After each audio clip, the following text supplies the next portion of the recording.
Enquanto o Chico estava reencarnado, era o mentor do Chico.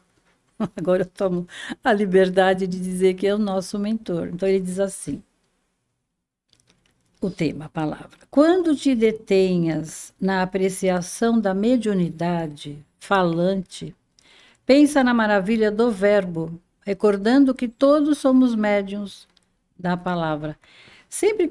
Toda vez que eu leio e que eu já li, mesmo no começo, me vem à mente uma mãe conversando com o seu filho doente, que palavras que ela fala para aquela criança, para aquele jovem, para o adulto. São palavras, assim, inspiradas no amor, né? Baseadas no sentimento materno, que para mim, tirando Deus, Jesus e Maria, o amor de mãe para mim é o amor maior que tem na Terra, no nosso entendimento. Perfeito. Então, uma mãe com a criança doente, como ela conversa, é mediunidade, porque todos somos médiuns. A mediunidade se apresenta em toda a religião, porque ela não é exclusiva do espiritismo. Pelo contrário, o espiritismo veio nos esclarecer isso, né? Então, a mediunidade, ela existe em todos, uns mais, outros menos. Aqueles que vieram com um compromisso de missão, como, por exemplo, Chico Xavier. E outro dia eu ouvi numa palestra uma coisa muito interessante. Nós, assim, os seres mais que ainda somos tão imperfeitos, temos missão, que é nos evoluir, nos melhorarmos. Você monta uma família, você tem uma missão com aquela família. Você tem um comprometimento, um compromisso com aquela família, não tem? É uma missão. Então, Perfeito. uma mãe com o seu filho enfermo, como é gostoso, ela vai conversar, ela pode curar aquela criança através da palavra, porque está movida pelo amor. E é uma missão de uma mãe, é uma missão muito importante, né? De muita responsabilidade também, né? De receber um espírito ali, reencarnante ali, para conduzi-lo no bom caminho, colocando bons modos, bons pensamentos, morais, direcionando, né? É uma responsabilidade grande, né? Muito grande. Além do que ela pode orientar e deve, o exemplo que eles derem, né? O exemplo que for dado, porque acho que na outra live no outro podcast nós falamos sobre isso. Você às vezes exige da criança e do jovem, mas você não mostra na sua conduta o exemplo que você está exigindo. Então não adianta nada. Então, nessa parte da mediunidade, a criança doente. A criança que também, às vezes, é muito rebelde, quando já está na pré-adolescência. Enquanto eles estão dormindo, conversa com os seus filhos. Porque o espírito não está dormindo, ele está ouvindo. Então, naquela conversa entre a mãe e o filho, no ambiente sossegado do seu lar, conversa como é bom se ele modificar, vai descrevendo as situações, e isso faz um benefício muito grande. Não sei se eu contei da outra vez, de uma mãe na escola. Acho que não. Quando eu dava aula, nós tínhamos as reuniões de pais e mestres. Aí, na primeira parte, era a parte dos trabalhos da escola da criança, o que ela fazia, as notas e tudo. E depois eu pedia licença para as mães e a gente conversava assim, bem informalmente. E eu explicava que eu orientava a moral cristã, sem falar em religião, porque a gente tem que respeitar.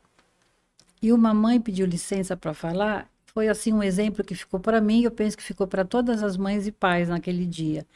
Ela falou assim: professora, quando eu percebo que os meus filhos estão fazendo alguma coisa errada, que um magoa o outro, responde, na hora eu não falo nada, porque às vezes na hora você vai pôr mais lenha na fogueira, né?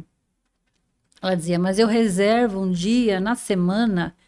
Era uma família simples. Eu preparo o melhor lanche que eu puder, às vezes até tiro de outro dia para reservar para esse dia.